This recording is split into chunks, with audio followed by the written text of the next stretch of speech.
जय श्री राधे जी। राधे राधे। मेरा प्रश्न बहन के साथ ही जुड़ा हुआ है। अगर कोई अपमान करता है और हम उसने जो अपमान हमारा किया और हम उसको सहन कर ले तो हम देवता नहीं बनना चाहते, परंतु कानून के कारण हम कुछ कर भी नहीं पा रहे। ठीक है, तो अगर अपमान ही सहना होता तो महाभारत में द्रौपदी ने जिस तरह से अपना बदला लिया जिस भी प्रकार से, तो वो तो गलत नहीं था। सही। फिर हम क्यों भगवान बने, हम क्यों महाराज बने? तो हम कानून के डर से बैठे रहे, तो फिर लड़ो। क्यों बने? फिर वही कानून की बात आ गई। फिर लड़ो, तो लड़के भी क्या पाओगे? एक सेटिस्फेक्शन हो जाती है कि अपमानित तो नहीं है ना मन कम से अच्छा, देखो अपमान किस तरह का होता है। अब जैसे रास्ते चलते चलते कोई धक्का मार दे तो क्या उनसे भी लड़ोगे? नहीं नहीं नहीं, वो कोई परिवार में आपका भाई नहीं, परिवार से भी नहीं होता। फिर परिवार कौन? फिर कोई दफ्तर ऑफिस का व्यक्ति आपको गाली दे, हमारा एम्प्लॉई। ओ भाई, हाँ, तो आपका एम्प्लॉई है, जिसको 14 साल हमने अपने घर पे खिलाया, जिसने हमारा नमक खाया। ओ भाई 14 साल, और उसी ने अपमान किया। उसने अपमान किया और वो अपमान करके चला गया। हाँ, तो ये बताओ कि उसने अपमान करके क्या पा लिया? बहुत क्या पा लिया? हमारा धन ले गया। तो धन ले गया तो उसके लिए आप कानूनी कार्रवाई करिए ना। धन कैसे ले जाएगा आपका? चोरी कैसे करेगा? एक्चुअली आपको पता ही है कानून हमारे देश में थोड़ा सा वीक है, वो देखो कमजोर है। वो आपको उसकी लड़ाई लड़नी चाहिए कि आप धन कैसे ले गए। लेकिन रही बात अपमान की, जैसे कि आप मेरे साथ 14 साल से हैं, कहते हैं जो प्रतिपालें वही नरेशा। आपके घर का जो व्यक्ति है वो आपका पुत्र है, वो आपके बेटे के समान है। जो रोटी देता है ना वो पिता के समान हो जाता है। वो तो नहीं माने ना, पिता के समान मानने। जिस थाली में खाया उसी थाली में छेद ये किया तो देखो नमक हरामी है। नमक हरामी, तो नमक हरामी वो कर रहा है, तो क्या उसकी तरह बिहेव आप भी करने लग जाएंगे? नहीं, अगर मैं आता तो मैं यहाँ नहीं आता। मैं आपको जो समझा रहा हूँ वो आप समझिए। उसने किया ना वो गलत था, लेकिन आपके घर की 14 साल तक उसने रोटी खाई, माना की रोटी खाई, तो आप कौन हो गए? उसके पिता। अब पिता के नाते वो गलती किया तो आप बिल्कुल उसके बारे में बुरा ना सोचिए, उसको जाने दीजिए, तू खुश रहे। हाँ, तूने चोरी की है, तूने मेरे बहन बेटी की तरफ गलत दृष्टि डाली है, तो उसका दंड उसे बिल्कुल मिलना चाहिए। लेकिन यदि उसने काम छोड़ दिया, क्योंकि ये प्रकृति आज देखो ये ईमानदार लोग नहीं मिलते। आज ऐसे ही हैं कि जिसकी थाली पे खाते हैं उसी थाली पे छेद करते हैं।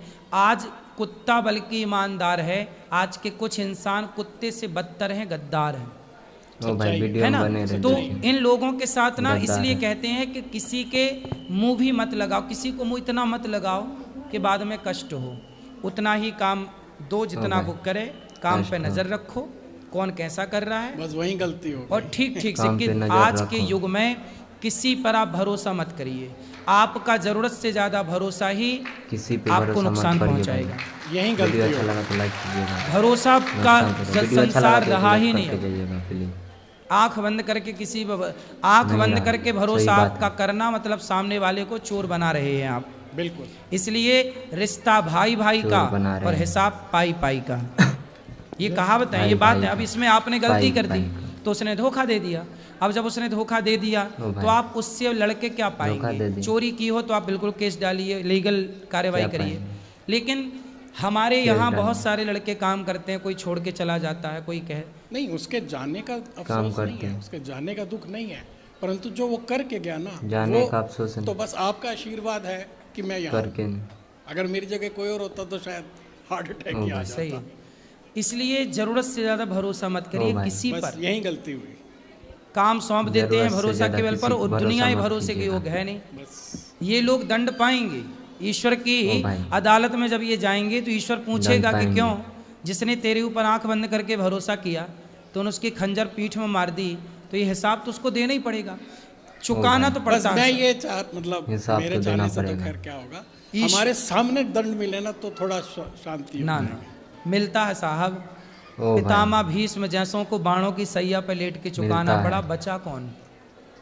राम के पिता दशरथ जी तो भगवान के पिता हैं, लेकिन उन्होंने एक बेटे को मार दिया था तो उनको भी तड़प तड़प के मरना पड़ा। भगवान के बाप को भी क्षमा नहीं मिली।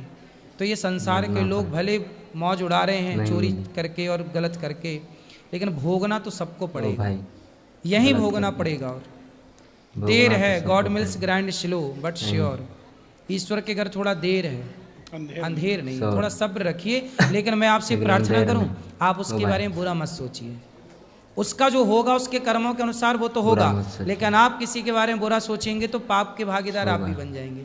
आपको ये अधिकार नहीं है कि आप किसी का बुरा सोचें। सर्वे भवन्तु सुखिनः, आप सदा सबका भला करिए। आपका बुरा भगवान ने क्या होने दिया? नहीं। फिर उस पर भरोसा रखिए। जब उसने अभी बुरा नहीं होने दिया, आगे भी नहीं होने देगा। अपराधी वो है तो ईश्वर, अब ये ईश्वर की अदालत का केस है, आप बरी हैं, ईश्वर जाने और वो जाने। वीडियो अच्छा लग रहा होगा तो एक लाइक करके जाइएगा प्लीज़। वीडियो अच्छा लगा तो लाइक करिएगा, कमेंट करिएगा और अपने विचार रखिएगा बस।